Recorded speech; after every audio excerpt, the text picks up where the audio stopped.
querida comunidad, bienvenidos todos a este nuevo episodio de Enrolá. Hoy día tenemos un capítulo bacán, vamos a hablar de pintura, de literatura, de humor. Pero antes de eso, quiero hablarles de nuestro auspiciador. Sí, les voy a hablar del CBD.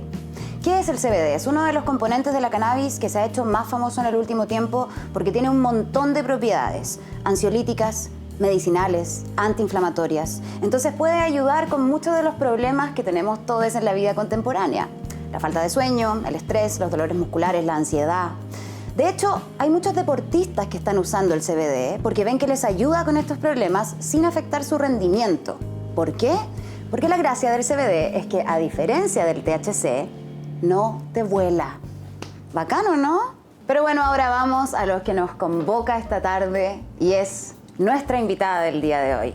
Quiero presentarla y con todos ustedes está con nosotros Francisca Folleraque, más conocida como Francisca Flefleflaflen o más conocida como Francisca Folleraque. Ya nos va a decir ella cómo se pronuncia su apellido. Bienvenida, Fran, gracias por estar acá. ¿Cómo estáis? Muy bien, ¿y tú? Qué bueno, bien también. La Francisca es artista plástica, es escritora, es comediante también. Y quiero partir preguntándote por la pintura al tiro. Que creo que es tal vez una de las cosas que poco te preguntan en las entrevistas y en este tipo de cosas. Últimamente en estas entrevistas que me estás haciendo tú, estáis preguntándome por la... Ahora voy a partir por la pintura. Súper bien. Quiero saber cómo empezaste a pintar. ¿En qué momento de tu vida empezó la pintura, llegó a tu vida y te lanzaste un poco con eso? Cuando chica, la verdad es que estaba en las típicas clases de pintura, no sé si son tan típicas en realidad, pero bueno, me metieron a clases de pintura, me dio lata. ¿Pero te metieron a clase de pintura porque tú manifestaste un deseo de que te gustaba? Porque yo pintaba mucho. Yo pasaba mucho rato sola. Soy la menor, tengo puro hermano hombre y entonces y tenía como un dormitorio muy como lleno de mí misma. Es decir, muchos rincones y como posibilidad de crear.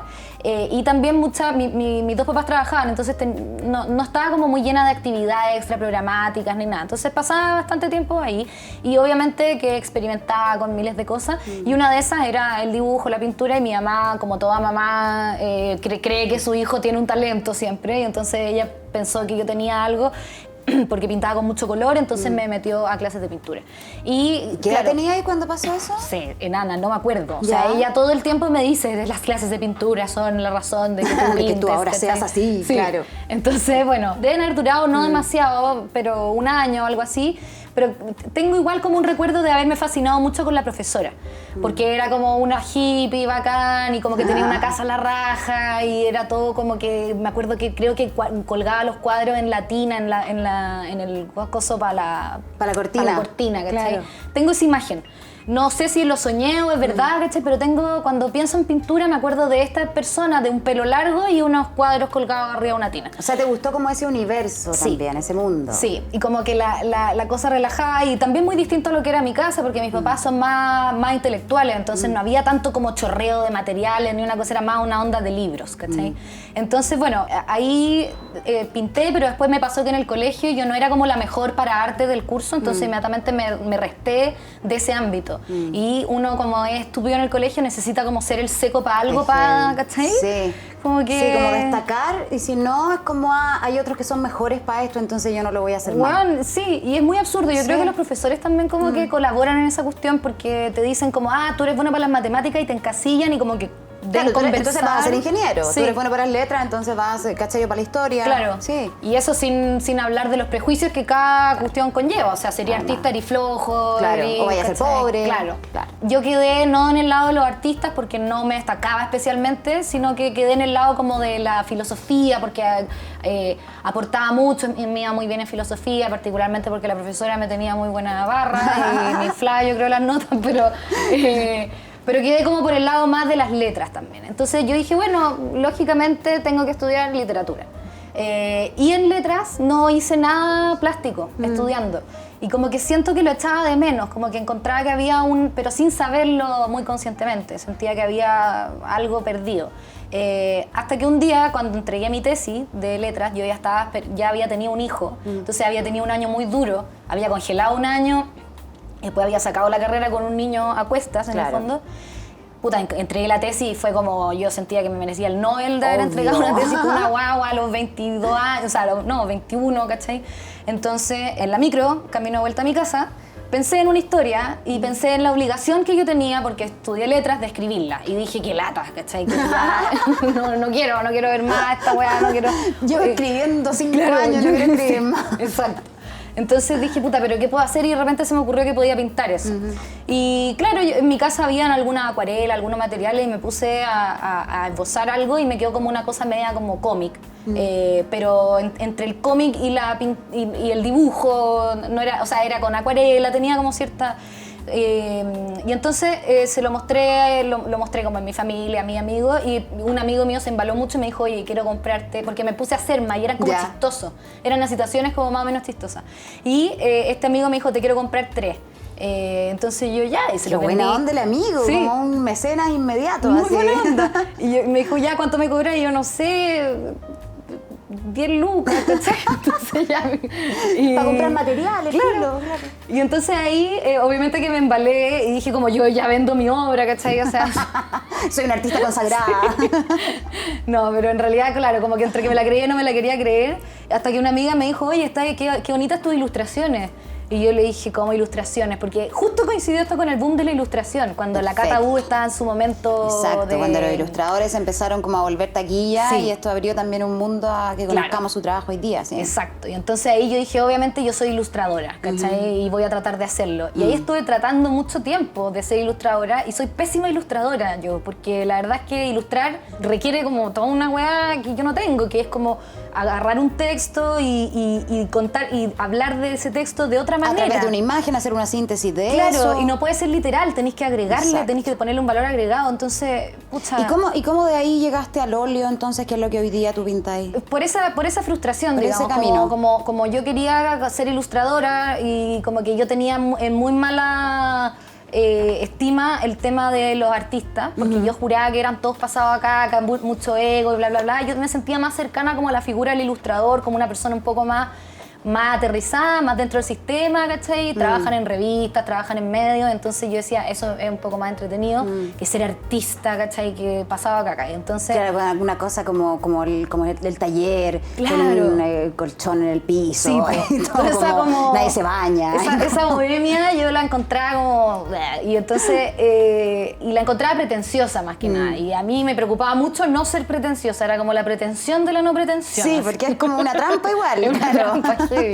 Entonces, bueno, fue como por darme cuenta de que en realidad yo no era buena ilustrando y que cada vez que trataba de ilustrar algo, o si es que alguien me encargaba alguna cosita, porque me encargaron como dos cosas en toda mi carrera de ilustradora, lo pasé como el pico haciéndolo. Y entonces, y siempre terminaba haciendo lo que yo quería, ¿cachai? Y cada vez como más loco y más raro y más abstracto y cada vez me entretenía más, entonces me fui metiendo sin darme cuenta y sin quererlo en el taller del artista, ¿cachai? Quería experimentar con otros medios, quería hacer lo que yo quería, y entonces me di cuenta que yo igual tenía como un bolón, como que tenía como una voz propia, como artista plástica, sí, digamos. Y me era mucho más fácil expresarme, y si es que alguien me preguntaba, oye, ¿qué hiciste? Yo podía explicarle más que si es que me preguntaban qué es esta ilustración, ¿cachai? Bueno, y ahí fue. Entonces ahí ya vino como el trabajo de tomarme un poco en serio lo que estaba haciendo, porque me ha costado mucho tomármelo en serio, porque me he sentido siempre como la misma niñita que está jugando en la pieza, ¿cachai? Como soy la menor, también estoy acostumbrada a ser tratada como una niñita chica que está jugando en la pieza. Te entiendo perfecto. Puta, palo yo, ¿no? Es que sobre todo como para la gente que trabaja en estas cosas, que uno lo pasa bien. Sí. Claro, llega gente con trabajos serios y te dicen como... ¿Cómo estás, Jani? Tus cositas, tus proyectos. Tus proyectos, qué choro. Qué choro lo que tú haces. Ay, sí. Y uno como, ¿es todo un hobby? ¿O puedo ser una persona sólida en mi vida a largo plazo con estos juegos que hago? Exacto. Sí, es verdad. Puta, y entonces eso fue brígido y me costó mucho. Y además que ya decir soy pintora, ni siquiera los mismos pintores dicen que son pintores, entonces ahí hay toda una weá media enredada de la nomenclatura que uno no se quiere meter. ¿Y ahora en qué etapa estás en todo ese dilema? Porque tenías un taller en tu casa, produces harto, pintáis todos los días. Ahora no estoy pintando todos los días. ¿Te sentís pintora ya? Sí, me siento pintora. Como que, claro, me siento mucho más pintora que escritora, pero no es que, pero claro, ya no siento que soy como una niñita jugando. Igual yo cumplí 30, y para mí fue importante cumplir 30. Hay gente que dice que a lo mismo, que se sigue sintiendo joven. No, ¿Y por qué fue importante? ¿Qué cambió ahí? No sé, o sea, fue como que nunca había estado como, o sea, empecé a vivir una cierta tranquilidad y como que miré los 10 años que ya habían pasado desde los 20 que tuve mi primer hijo y que justo con mi primer hijo ya después tuve otra hija, pero paralelamente fui trabajando y fui explorando un millón de cosas. Sí, y creo que en esa etapa quizá uno podría decir que yo estaba como jugando, probando, pero en realidad estaba haciendo una carrera, sí, estaba forjando algo. Sí. Y recién a los 30 como que veo eso y digo, wow, fueron 10 años. Fueron 10 años de trabajar todo el rato, sin parar, y criar. Entonces, chucha, no soy una niñita chica. No, ahí he hecho un montón. Sí, claro. Y espérate que llegué a los 40. Sí, ¿cachai? Entonces ahora dije, bueno, si de los 20 a los 30 fue esta cosa como de forjar, quizás de los 30 a los 40 es de como más soldar, no sé, como... Y de tranquilizarse, como tú decís, sí. Un poco de esa confianza que tenéis ahora de vivírsela como con certezas. Con certeza. Más que con dudas, tanta duda. Claro, porque cuando uno es más joven como que hay un día en que se jura la raja y otro día en que encuentra que es una mierda y ahora estoy como en una cosa más como, ¿sabes? Que no soy ni tan bacán ni tan penca, pero lo paso bien conmigo misma, eso claro. ya es un montón. Sí. Oye, hay una apreciación acerca de tus pinturas que es acá no solo mía, sino que de todo el equipo, porque esta pauta la hacemos entre todos, por supuesto. Okay. Y aquí tiene que ver con lo que muestran tus pinturas. Hay una cosa en tu obra que la gente está siempre como o de espalda, o con la boca media tapada, o como hay como una cosa de un secreto. Sí. Pareciera que los personajes de tus pinturas están como murmurando algo. Sí. ¿Es así? ¿Es correcta esta apreciación que nosotros hemos hecho? Y entonces la pregunta que cae de cajón es, ¿qué está pasando dentro de esos universos? ¿Qué están murmurando? ¿Qué es lo que está ahí adentro? Yo creo que a mí me interesa como la vida íntima y en el aspecto, o sea, en el sentido como...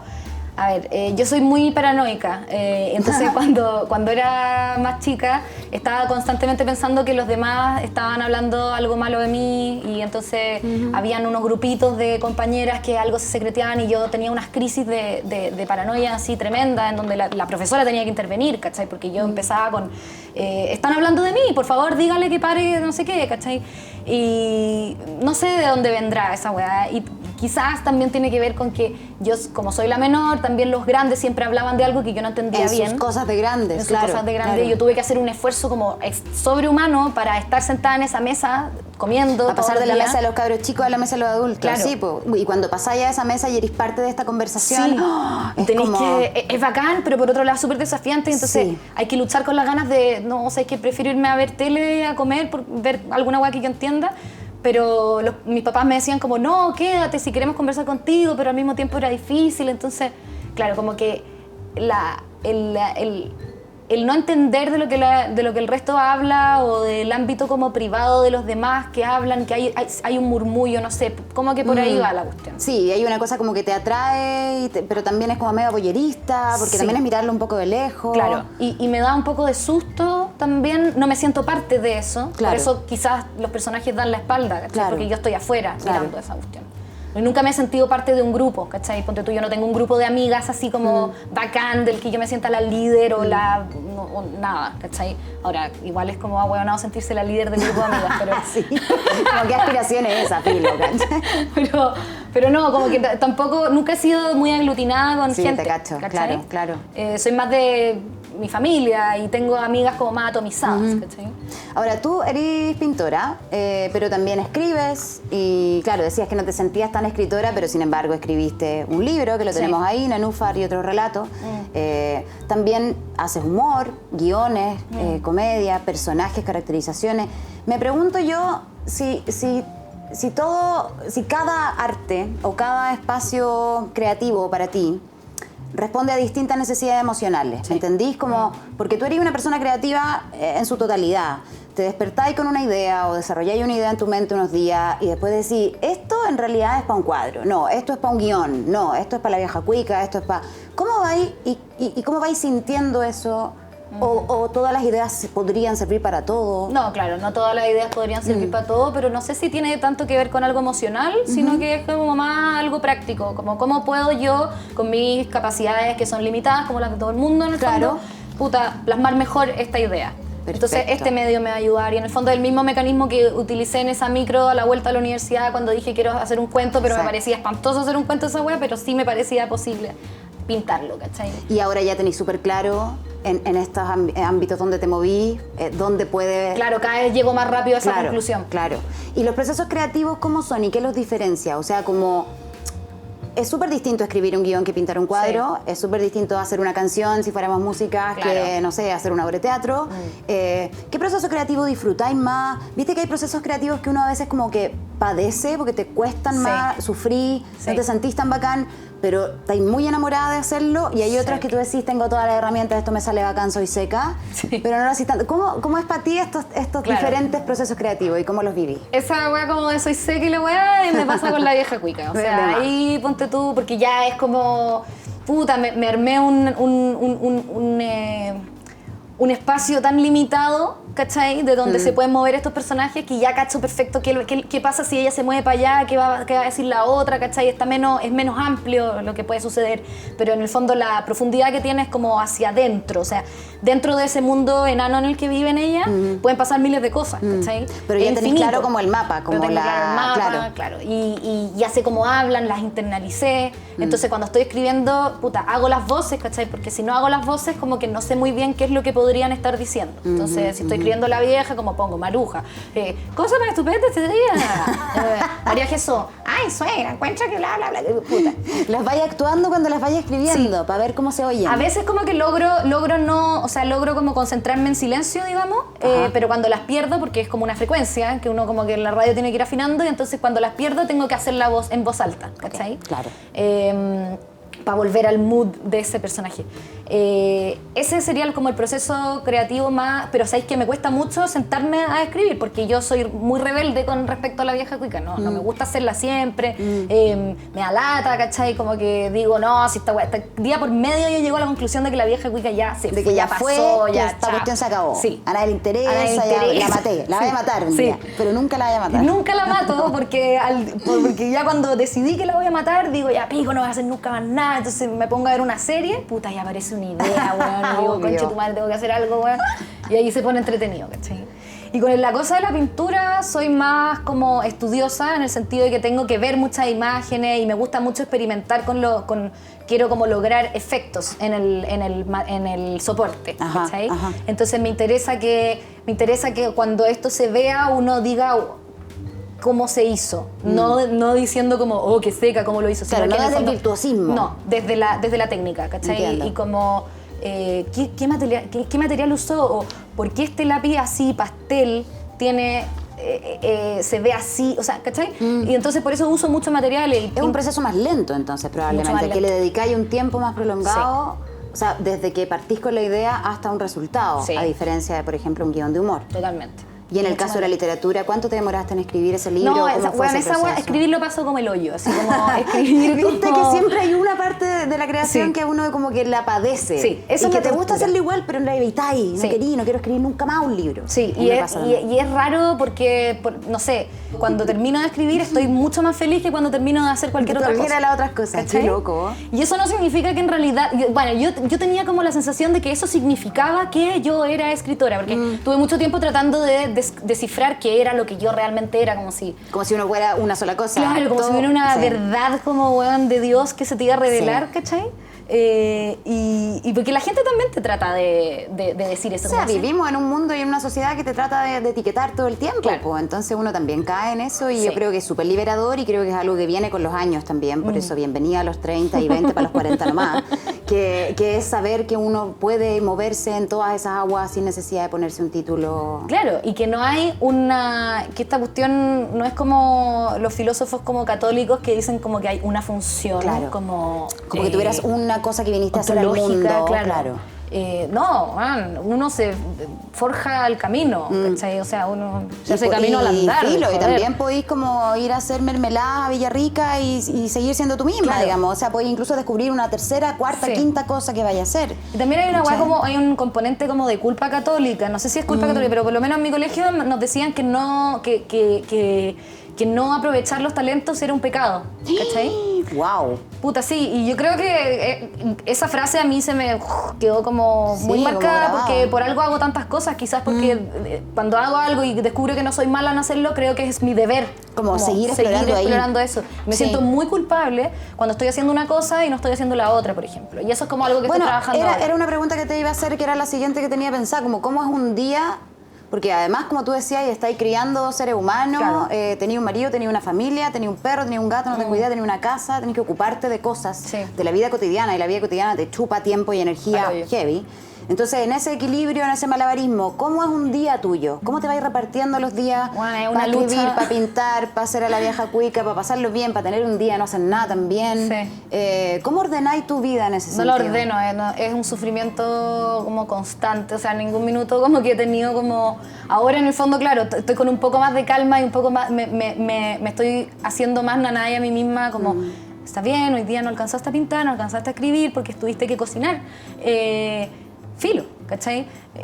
Pero tengo una voz en mi cabeza que me está diciendo, maldito. Puta, todo el rato, como si no le dedicas todo el tiempo que necesitas a la pintura, no sé qué, y es una trampa, porque efectivamente si le dedicara tiempo a la pintura me sentiría mala madre porque no estoy jugando con la Julieta, ¿cachai? Como que, puta, es una weá sin fin, y yo creo que... Es un loop constante. Sí, la salida de ahí, la verdad es que la estoy buscando, yo creo que va como dejar de exigirse tanto y probablemente trabajar esa culpa que tú decís que todos tenemos, ya sea por la religión católica o por otras razones, porque a todos nos educaron con culpa igual, sobre todo a las mujeres. Sí. De bajar como el nivel de exigirse una misma nomás. Sí, es muy cuático el ¿Qué hacís, Fran, cuando no tenís inspiración? Cuando, al revés, como de repente cuando tenís tiempo y tenís todo solucionado de alguna manera, y querís crear, ¿te pasa que no se te ocurra una idea? Que tengáis como esta página en blanco o este momento de bloqueo, de como, no sé qué hacer. Es que sabéis que me he dado cuenta de una wea, que es que cuando me pasa eso, en realidad no tengo ganas de crear, ¿cachai?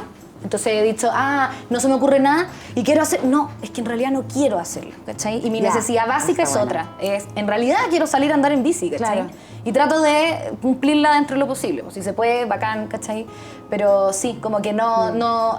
Esa weá dejé de hacerla hace harto rato, como luchar contra el bloqueo del artista y la cuestión. Pero ¿dónde buscáis como... ¿Buscáis en algunos lugares como cosas que te inspiren? Porque yo creo que los que trabajamos en el mundo de lo creativo o en el arte o lo que sea... Muchas veces nos sentimos culpables por tener como momentos largos de ocio, como yo 3 días viendo series y no he salido de mi cama, ¿cachai? Pero también yo creo que el ocio creativo existe y que uno en esos momentos también está activando ciertas cosas que luego van a generar ideas o proyectos. En tu caso, lees libros, ves películas, conversas con amigos, hay como 2 o 3 cosas que tú sabes que tenés que darles ese tiempo porque te van a activar alguna cosa nueva. Leer por excelencia es la weá que me activa, porque descanso la cabeza y empiezo a pensar en otra cosa que no soy yo misma. Eso es bueno. Sí, y entonces lo he encontrado súper terapéutico. Cuesta acordarse de que eso es lo que uno necesita y en realidad normalmente es lo último que uno quiere hacer en esos momentos. Como que uno está como medio peleador y ¿cachai? Y de repente te dicen como, pero anda a leer, y es como escuchar a la mamá que te dice, pero lea, mijita. Entonces... y cuesta parar la cabeza también, pero es un ejercicio. Claro, y meterse realmente y empezar a entender, porque uno lee 5 páginas y no cachó ni una weá, ¿cachai? Pero si uno se esfuerza un poquito ya te puede, y yo he descubierto que eso me ayuda. Y también creo que tengo que dejar pasar más tiempo que solo un momento de lectura, o sea... como que a veces hay que decir ya, si tal vez llevo 3 días viendo series y tal vez necesito 3 días más, ¿cachai?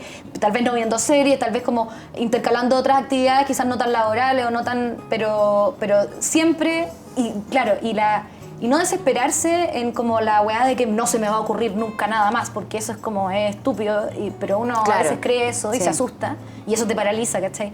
Y entonces ahora lo que he descubierto es que siempre se me va a ocurrir otra cosa, ¿cachai? Tarde o temprano. Y con esa confianza ya puedo respirar un poco más, en fin. Hablando de los hijos, Fran, ¿encontrás que tu infancia fue muy distinta, por ejemplo, a la infancia que han vivido tus niños? Sí, o sea, bueno, ya con el hecho de tener hermanos mutuamente con 3 años de diferencia, yo creo que es otro universo. yo ponte tú, no pasé por el celo y el quiebre del mundo espantoso que es que tenás con un hermano más chico, ¿cachai? Sí, pues yo tampoco, qué loco. Entonces, claro, es loca esa weá, es como que uno va por el mundo sintiéndose un poco como la única. Como una emperatriz de emperatriz, la vida. Sí. Y puta, entonces a uno le cuestan un montón de cosas que al resto no le cuesta, entonces Sí, es verdad. probablemente yo por eso era muy intolerante a que otras niñitas hablaran de otra cosa en la que yo no estuviera, Porque obvio, ¿cómo no te están pescando? O sea, es soy que yo. los menores somos bien espantosos en ese sentido. espantosos, Sí. ¿cachai? Y es como que no hay manera de evitarlo. Medios hijos Siempre hay un únicos, menor. somos medios hijos únicos un poco en alguna forma. Sí. Sobre todo si tus hermanos, como en nuestro caso en común, Claro. son mucho más mayores que tú, Sí, ¿cachai? y a varios hombres también, Además, sí, ¿cachai? po. Claro, tus hijos han crecido muy como amigos ellos Sí, dos, ¿no? sí. ¿Y se llevan bien? Se llevan bien, cada vez se llevan mejor, son muy distintos, son muy opuestos. Hay una, o sea, bueno, Javier es el mayor y es muy parecido a mí, es muy verbal, es muy como de la idea, etcétera. Y la Julieta es muy parecida a Javier, que es su padre, mi pareja, marido, que es totalmente práctica y es como una especie de Margaret Thatcher.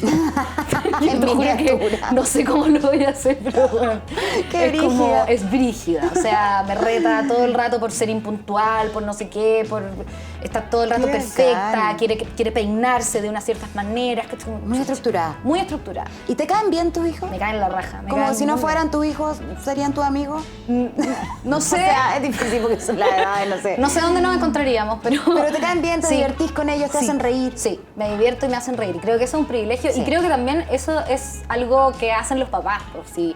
O sea, uno puede o no puede integrar a su hijo a su vida. ¿Cachai? Exacto. Oye, Fran, hablemos de la vieja cuica. Hablemos. Hablemos de la vieja cuica. Hay hecho un montón de cosas desde que la vieja cuica explotó, se viralizó, se hizo conocidísima. La dejaste un rato, volviste con ella, la ha ido regulando también según lo que ha ido pasando, no solo en tu vida, en tu intuición, por, como tú decías, esta relación que tenés también con tu propio personaje, sino también en lo que ha pasado en Chile, qué sé yo. Pero este último año de pandemia apareció como este nuevo aspecto también, que ha sido hacer esto de streaming, Sí. está la película, Sí. leer una película. ¿Cuál es como el plan? Tal vez no lo tienes, pero ¿cuál es tu idea o cuál sería tu sueño con este universo de la vieja cuica y sus personajes? ¿Para dónde crees tú que va? No tengo idea. O sea, realmente con la vieja cuica, como te decía antes, como la mato día por medio en mi Claro. cabeza, como que no vuela demasiado alto en temas de planes, porque me los auto boicoteo después, ¿cachai? Entonces de repente se me ocurre hacer merchandising y quiero vender polera y después digo, qué pésima idea, no lo voy a hacer, ¿cachai? Ay, por favor, polera, yo quiero. Estoy pensándolo seriamente, pero después digo, ¿pero para qué? Me voy a quedar con todas las poleras, ¿cachai? Con cajas en mi casa y la weá, ¿cachai? Entonces, nada. Y después digo, ¿qué estoy pensando en poleras? Si lo que tengo que hacer son más videos y punto. Y ahí empieza el látigo interno, pues, ¿cachai? Entonces, la verdad es que estoy como tratando de tomármelo todo con mucha calma e ir día tras día con la vieja cuica. Por el momento, creo que que la weá ha durado caleta, o sea, Sí. ha durado 5 años y no la he matado todavía. La gente sigue comentando, la gente lo sigue viendo, entonces como que siento es que ha ido que creciendo, Sí. porque no es que estáis haciendo lo mismo, no es No. que lleváis 5 años haciendo la misma No, talla. ha ido ¿cachai? creciendo, claro, Ha ido sí. creciendo y eso es súper importante. Por eso te preguntaba, ¿te gustaría hacer un show en un teatro? ¿Te gustaría hacer ya, una, sí. cachai? Como Claro, o sea, es que... Como es en que- términos también de la tecnología que ocupáis, que también ha ido, Claro. no sé si cambiando o siempre se ha mantenido como, claro, partiste con el filtro de Snapchat, Sí. ahora usáis como otra aplicación, pero tampoco no es que la hay sofisticado demasiado. No, pues, o sea, en el fondo contraté para hacer las películas a un camarógrafo, Claro, igual ya tenéis como un equipo de ¿cachai? alguna manera, ¿no? Claro, Un hay mini equipo. hay un mini equipo y eso ya para mí fue un salto cualitativo heavy, porque en el fondo yo no tengo una sociedad vieja cuica, no soy yo, ¿no? Vieja cuica spa. Claro, no Estáis existe facturando. eso. Entonces, hace poco empecé a ver que el hecho de que el tema artesanal de la vieja cuica era un asset de la vieja Sí, cuica, sí. más que una hueá mala, ¿cachai? Sí, como que si eso cambiara y me trajera ahí como una cámara súper robótica con un filtro Sí. mega 3D, no Quizá- sería lo mismo. Exacto. tal Y vez. yo me empezaría como a enredar en esos temas y no Sí. a dedicarle a lo que es lo importante, que es el guión y que De es más. como la personificación, etc. Sí. Eso me digo a mí misma como para quizás no esforzarme más y hacer la weá más pro, pero ¿Te han ofrecido así alguna locura? Weón, ¿Te han me- ofrecido cantidad de cosas, me imagino? Sí, Una desde vez- marcas, tele, no sé. o sea, cuando partí con la vieja cuica me llamó un chanta de mierda, así como, hola Francisca, ¿cómo estás? Y yo, bien, bien. Dice, quiero conversar contigo. La voz de chantada. Asqueroso. Quiero conversar contigo. Juntémonos en el club de polo. Y yo, ya. club de polo, ¿cachai? No, porque yo conozco, mira, yo TVN lo tengo en la palma de la mano. A Chilevisión, los conozco a todos. Te llamó como un tío pelado, te llamó, así era un estafador de categoría. Pero tenía un nombre como rimbombante y efectivamente sí era un hueón que existía, lo googleé, ¿cachai? Existía y había tenido como mucho que ver en televisión, había sido un productor, no sé, ya no me acuerdo el nombre. ¿Y te juntaste con él? Puta, sí. Me junté porque era joven e ingenua, po, weón. Obvio, me había que ir a cachar qué onda, po. Sí, po. Y llegué al club de polo y entonces entro y este viejo está ahí tomándose un café, ¿quieres algo? No sé qué, ya, un café. Entonces se paraba y se iba como 10 minutos, después volvía. Entonces toda la conversación nunca me ofreció nada como... Concreto. Fue toda una divagación de unas 3 horas en las que él habló de quién era él, de todas las cosas que había hecho y decía como unas cosas así como sin verbo, decía como avión, Italia, vieja cuica, cámaras, acción. Yo, pero weón, te tiraba como unos conceptos, como unas imágenes que le llegaban a la cabeza, geniales ideas. Y yo trataba de hilar esta weá que te decía, o sea, ¿tú quieres que yo vaya en un avión a Italia? ¿Quién me va a pagar el pasaje? Que estoy haciendo ahora preguntas como no. Italia, Berlín. Ay, qué desesperación. Y en ningún minuto pude entender qué es lo que quería. Quedamos en como hablamos. Y nunca pasó nada. Nunca pasó nada. Pero bueno. Qué bueno que no pasó nada con el chanturri. Sí. Oye, y la vieja cuica, bueno, tú con tu trabajo con todos los personajes, porque además está la Catita, han aparecido personajes nuevos, la que es como la nuera, la otra, la profe, todo, montones. Todos pertenecen a un mundo cuico, que es un mundo que tú conoces muy bien, históricamente has sido parte de él, digamos. Somos parte de él, yo siempre lo digo, uno siempre es el cuico de alguien y eso hay que empezar a asumirlo ya. Y estamos en un momento en Chile en que todo lo cuico es malo y con justa razón probablemente. ¿Cómo te has vivido eso? Hacer un personaje que es de un sector de la ciudadanía que es muy de elite, que es muy del 20%, digamos, que probablemente la vieja cuica María Eugenia yo creo que votó rechazo, me imagino, en su ficción. No, pero sabéis que salió en el Mercurio diciendo que iba a votar a prueba. ¿Ah, sí? Sí, fue mi mini campaña. Bien, como que la metí ahí. Así. Bien hecho, porque la Jimena sí aprueba, ¿no? La Jimena sí. La Jimena súper aprueba. ¿Y la Catita? Y la Catita también, ¿no? Sí, como que... Es que son cuicas buena onda. Bueno, viste, claro, porque hay matices. Y porque hay matices en las clases y hay matices en los seres humanos. Está lleno de cuicos que votaron a Pero prueba. evidentemente desde el 18 de octubre en adelante, o sea, desde mucho antes, pero en octubre se manifestó como una gran verdad ya transversal, digamos, que vivimos en un país que la lucha de clase es un tema. Sí. Eso, ¿cómo te vivís eso desde el personaje? ¿Sentís que, claro, que podías hacer este tipo de pequeños guiños que tienen que ver más con quién eres tú, digamos? ¿Te han criticado mucho? ¿Sentís que la afectó de alguna manera a la narrativa de la vieja cuica o no? ¿Me entendí?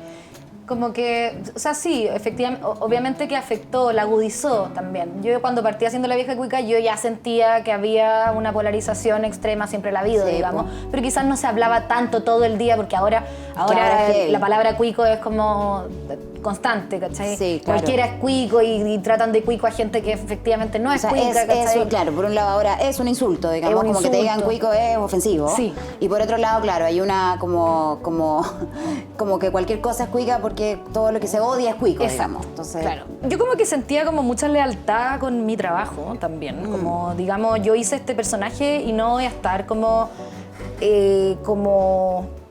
todo el tiempo poniendo a este personaje al servicio de cualquier causa, ¿cachai? O de todas las causas. O de todas las causas, claro. Como que no tenía por qué, prefería seguir haciendo reír. Creo que esa es mi causa, ¿cachai? Como el humor. Si yo hubiera como, no sé si vendido el humor, pero cambiado el humor, además que a mí, como que lo que más me mueve efectivamente es como hablar de lo que está inconsciente en esta clase. Y no siempre eso tiene, o sea, sí, uno puede decir que todo es político, pero en el fondo... porque esa información a veces la completa el espectador también. Sí. Tú no la haces evidente. No, porque me da no la haces, no la haces como consigna, no la haces discursiva. No, porque creo que ahí está como la diferencia. Lo encuentro muy aburrido y creo que es una falta de respeto con los seguidores que me siguieron por algo, ¿cachai? Porque yo lo hacía reír de una manera, porque ellos completaban. Entonces, de repente empezar a darles contenido masticado, puta... no, eso iría contra todos mis principios de mi trabajo, ¿cachai? O sea, como que creo que todas las cosas que uno, o sea, las cosas que yo hago son siempre ensayos, como ensayo en el sentido ayúdenme a pensar aquí. Estamos en un proceso de pensamiento. Esto de la vieja cuica no tiene todas las respuestas, ¿cachai? Y ¿sabes qué? Y no está tratando de enseñarle nada a nadie, claro. Claro. Y eso creo que aquí hay una como, no sé si esto es verdad, pero me da la sensación de que este boom de Instagram y de los influencers y de pequeños semidioses de la pantallita, digamos, hay mucha gente que de verdad, porque cuando tú te metes a una red social, finalmente lo que más encuentras es a ti mismo, no al otro, ¿cachai? Porque ver al otro es otra cosa. Sí. Ver al otro es conversar, es hablar, es discutir, ¿cachai? Sí. Cuando tú te metías a Instagram, te ves a ti mismo y entonces te confundes y crees que el otro debiera ser un espejo y ya la cagás como mentalmente. Y entonces es muy difícil para mucha gente ver a una humorista o a un humorista que en el fondo que no piensa lo mismo. Por eso a ti te llegan ataques, ¿cachai? Porque en el fondo es como... ¿cómo puede ser que Jani Dueñas, que yo la encuentro chistosa, pero no tiene mis mismas ideas políticas? Y lo mismo me pasa a mí, ¿cachai? Entonces yo quise como no poner a la vieja cuica en la política por eso mismo, porque yo no quería esa situación de espejo. La vieja cuica es un otro para la otra persona que lo está viendo, no es un espejo de nadie, ¿cachai? Entonces no me hueven y vean la huevona como un otro, ¿cachai? Y si la vieja cuica dice cosas fachas y es muy cuica, bueno, así es ella porque es un otro, ¿cachai? Exacto. ¿Qué le diría a la gente que está empezando tal vez en el camino creativo, público que nos ve en este programa y que quiere empezar a generar cosas que también probablemente le ha costado con este año y este año que se nos viene también pandémico difícil, que quiere empezar a escribir, que quiere empezar a pintar, que quiere empezar a hacer videos de humor y subirlos a YouTube o a Instagram o lo que sea, y que está desanimado, que no encuentra ideas, como, ¿cuál es tu mensaje que podrías darle como a los creadores, a los protocreadores de hoy, ¿cachai? Porque muchas veces, como tú decís, los profesores, los maestros, los mentores o la gente que uno más o menos tiene como modelo, como ídolo, como sea, son gente que te puede transmitir como algo que puede ser interesante. Sobre todo porque todos aprendimos a hacer esto en nuestras casas, en ninguna otra parte. Entonces, eso, ¿qué le diría a la gente que hoy día está como buscando iniciarse en una carrera o en un mundo creativo y que no sabe cómo? Yo lo que diría es que no le tengan temor a trabajar solos en un comienzo y que no sean cobardes. Qué fea, qué duro. ¿Pero no. a qué te referís con eso? Con que es muy... El chileno, yo creo, que a diferencia de los gringos, están muy permeados por una cosa media como monjil de terminar todo muy bien hecho antes de presentarlo, y como que en el fondo no, es que todavía no, que no está perfecto, y entonces hay mucha oda al arte perfecto, y están todos, que es como una wea muy infantil, ¿cachai? Que como que son como los niños los que quieren dibujar perfecto y en verdad dibujan la raja, no se dan cuenta, pero quieren dibujar perfecto, y uno les dice, no, si el tuyo está mucho mejor, ¿cachai? Pero ellos de verdad lo encuentran malo y feo y quieren dibujar el unicornio perfecto, que es una lata, ¿cachai? Entonces yo veo que hay mucha gente que está medio atrapada en eso, en que, no, es que mira, estoy haciendo una canción, pero todavía no está lista, pero es que no sé qué, y hay como puras excusas que en el fondo no digo que sean por flojera, ni mucho menos, creo que esa gente se está esforzando demasiado. Pero puede ser porque vivimos como en una sociedad que está como orientada al resultado también. Sí, está orientada. Como también hablando del exitismo un poco. Total. ¿Cachai? Está orientada al resultado, está orientada al aplauso, está orientada como a romperla, ¿cachai? La gente quiere romperla. Hacerla, como... Y cree que después de hacerla va a estar como... No sé qué uno se imagina después de que cuando cree que va a hacer. Yo pensaba que iba a hacerla y la hice cuando dejé de pensar en hacerla. O sea, ¿cachai? Cuando yo ya... La vieja cuica apareció cuando se me pasó la ola de quiero ser famosa, ¿cachai? Claro. Porque yo quería ser actriz de teleseries, ser famosa y no sé qué. Y después me vi como con 2 guaguas en la casa y dije, cagué, ya no voy a ser actriz. Filo, me voy a conformar nomás con que soy una mami rubia, cuica, con guaguas, una lata, ¿cachai? Y cuando me calmé realmente y me amisté con esa identidad, apareció la cuestión. Entonces ya, primero, creo que la creación nace, como lo hablábamos la otra vez, creo que nace desde la calma. Sí. Creo que también hay que atreverse a presentar cosas que a uno no le parece que están perfectas. O sea, yo si hubiera esperado que la vieja cuica estuviera perfecta, todavía no hubiera subido ni un video, porque es todo pésimamente editado, ¿cachai? Por mí, los que edito yo, los que editan mis montajistas, no. Pero en el fondo, como que hay que tirarse bastante a la piscina y como que no pasa mucho nada, así que tu web me fome o no y como pasa no tenerle nada. tanto miedo a equivocarse también, Sí. porque equivocarse también suena, y es como la concepción que tenemos del fracaso y del éxito en este país, o en todas las sociedades neoliberales, digamos, que es como, o capitalistas, que es equivocarse es fracasar, equivocarse es un error y tener un error es algo que te hunde para siempre No, y que nunca vas a poder salir de ahí. Y no es así. Puta, al revés. Equivocarse es como todo lo contrario, es la única manera de aprender, me Sí, parece a mí. Es una oportunidad todo el rato. Exacto. El error siempre Si es una lo haces oportunidad. todo bien a la primera, que fome. Claro, exacto. Claro. Es una lata. Y entonces, bueno, eso sería. Y que lo que empiecen a hacer, ojalá implique la menor cantidad de recursos materiales y como energéticos posible, en el sentido de que sea algo que les resulte fácil, que les resulte cómodo hacer, ¿cachai? Como que creo que a mí lo que más me da angustia en el mundo es como la típica imagen del weón que, no sé, un día fue a andar en moto y al día siguiente se compró la bota, la weá, el casco, y después al subsiguiente se cayó y tuvo que vender toda la mierda, ¿cachai? Y quedó en deuda porque tiene una moto de 3 palos que ya no sé... Bueno, esa weá a mí me vuelve loca ese cuento, esa imagen, ¿cachai? Y yo siempre he tratado de hacer todo lo contrario, o sea, yo parto como con lo que tengo, ¿cachai? Y si es que me falta un lápiz, bueno, ni cagando quiero ir a comprar otro, como porque... No, digo como, esta es una oportunidad para descubrir a ese lápiz que tengo guardado, ¿cachai? Y que no es de cagar, es una manera de autoprotección. Y también es como utilizar los recursos que tení, que está súper bueno, y también es como no ponerse, porque a veces esas son excusas, ¿no? Como, para terminar este libro tengo que ir a comprar esas post-it de colores para ordenar, necesito una libreta nueva, necesito un lápiz, lo voy a ir a comprar en 2 días, recién ahí me voy a sentar a escribir. Eso también es una trampa mental. Total. Entonces yo creo que, y empezar a cachar y a tener consciente de que las limitaciones son el mejor aliado a la hora de crear. O sea, yo no sabía editar y por eso...